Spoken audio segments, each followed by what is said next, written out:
বন্ধুরা, বলা হয়ে থাকে যে ডুবন্ত ব্যক্তির একটি ছোট্ট কাঠের টুকরো তার কাছে অনেক বড় কিছু বলে মনে হয়। কিন্তু আফসোস এখন এটাই যে মালদ্বীপ কারোর সাহায্য ছাড়াই ডুবে যাবে। এই মুহূর্তে আপনারা স্ক্রিনে যে ব্যক্তিকে দেখছেন, এই ব্যক্তি মালদ্বীপের পতনের আসল কারণ।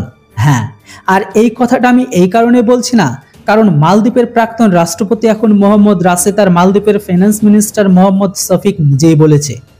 এমনকি আপনারা যে প্রেস রিলিজটিকে দেখেছেন, সেটিতে মালদ্বীপের ডেমোক্রেটিক পার্টি রিলিজ করেছে, যেটাতে পরিষ্কারভাবে লেখা আছে যে ভারতের মতো বিকাশ ভাগিদার আর বিশেষ রূপে সাহায্যকারী ভারতকে মালদ্বীপ থেকে আলাদা করা মালদ্বীপের উন্নতির জন্য সব থেকে বড় বাধা হবে। মোহাম্মদ মইজুর চিনি প্রেমাজ মালদ্বীপকে গলা টিপে হত্যা করছে। বন্ধুরা, এই সব কিছু বলার জন্য এই কারণে তারা বাধ্য হয়েছে। ভারতের তরফ থেকে মালদ্বীপে দেওয়া আরও একটি সাহায্য বাতিল করে দিয়েছে, যেটিতে মালদ্বীপের চিন্তা আরও বাড়বে। আর এর জন্য দায়ী থাকবে শুধুমাত্র মোহাম্মদ মইজু।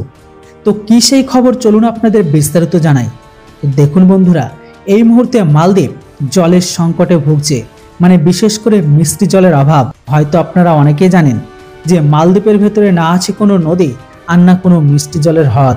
মালদ্বীপ তার পান করার জন্য প্রয়োজনীয় জল বৃষ্টি থেকে সংগ্রহ করে, কিন্তু সমস্যা এখন এটাই, মালদ্বীপকে এই জলটিকে সম্পূর্ণ পিউরিফাই করতে হয়।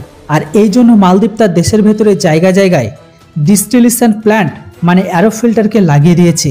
এটিকে ব্যবহার করে মালদ্বীপ লোকেদের তাদের পরিষ্কার জলকে খাওয়ায়। তো এখন খবর শুনতে পাওয়া যাচ্ছে মালদ্বীপের লাগানো এই প্ল্যান্টগুলোতে টেকনিক্যাল প্রবলেমের জন্য বন্ধ হয়ে গেছে, আর এটার কারণে মালদ্বীপ এখন জলকে পিউরিফাই করতে পারছে না।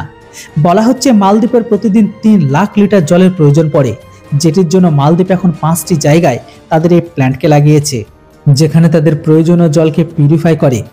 এর মধ্যে একটি প্ল্যান্ট বন্ধ আছে মালদ্বীপের। এটিকে বন্ধ করার জন্য মালদ্বীপে এখন ভারতের টেকনিশিয়ানের প্রয়োজন, কেননা এটিকে ভারতে তো লাগিয়েছিল মালদ্বীপে।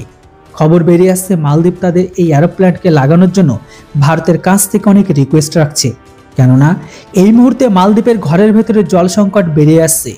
আপনাদের নিশ্চয়ই মনে আছে 2014 সালে মালদ্বীপের প্ল্যান্ট যখন গড়বড়ি বা খারাপ হয়ে গেছিল, তখন সেই টাইমে মালদ্বীপ ভারতের কাছে সাহায্য চায়। আর তারপরে ভারত 4ই ডিসেম্বর অপারেশন মিরকে শুরু করে।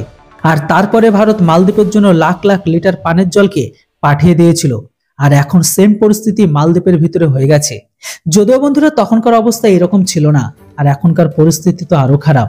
তো সেই মুহূর্তে ভারত টেকনিশিয়ান পাঠানোর সাথে সাথে জলকে পর্যন্ত পাঠিয়েছিল। প্রশ্ন এখন একটাই যে তখনকার মতো এখন কি হবে, কেননা মোহাম্মদ মইজু যেভাবে ভারত বিরোধিতা করছে, সেটাকে দেখে অনেক সম্ভাবনা কম আছে ভারত সরকার মালদ্বীপকে কোনো সাহায্য করবে।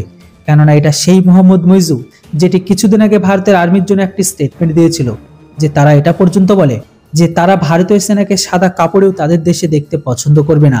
তো বন্ধুরা, এবার আপনারা বলুন, এরকম দেশে আর কি আর কোনো সাহায্য করা উচিত, বিশেষ করে এই ব্যক্তি যতদিন বেঁচে থাকবে ততদিন? এই বিষয়ে অবশ্যই আপনাদের মতামত কমেন্ট বক্সে লিখে জানান। Thanks for watching. Jai Hind, Bande Mataram.